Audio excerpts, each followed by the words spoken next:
G'day folks, Sean here from Air Photography. So just a quick little video for you today.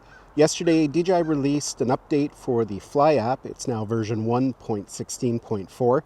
And they've added a new safety feature that allows you to easily update the home point when you initiate a return to home.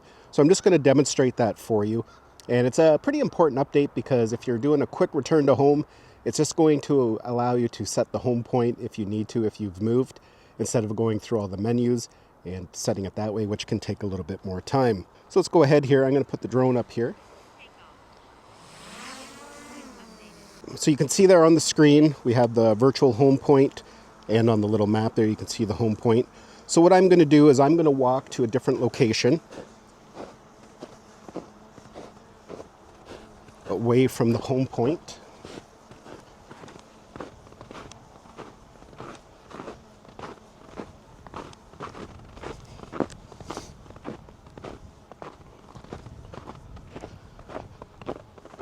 So I have moved to a different location. Now I'm just actually going to move the drone out a ways a bit, just so we can do a return to home here.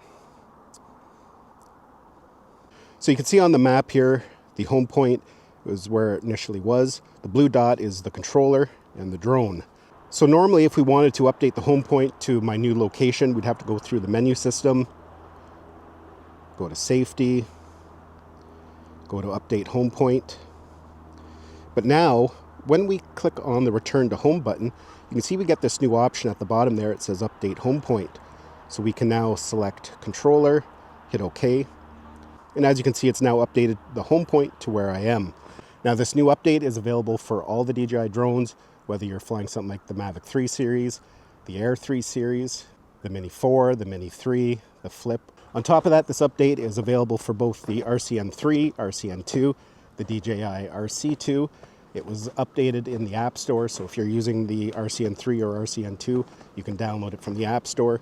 If you're using the DJI RC2, you just have to make sure you have the controller connected to the internet, and then you should get a message right away popping up that there's an update for the Fly app. It's not a whole system update, it's just going to update the Fly app. So yeah, folks, just a quick little update. Hopefully you enjoyed it and found it had value. Thanks a lot for watching, and we'll see you in the next one.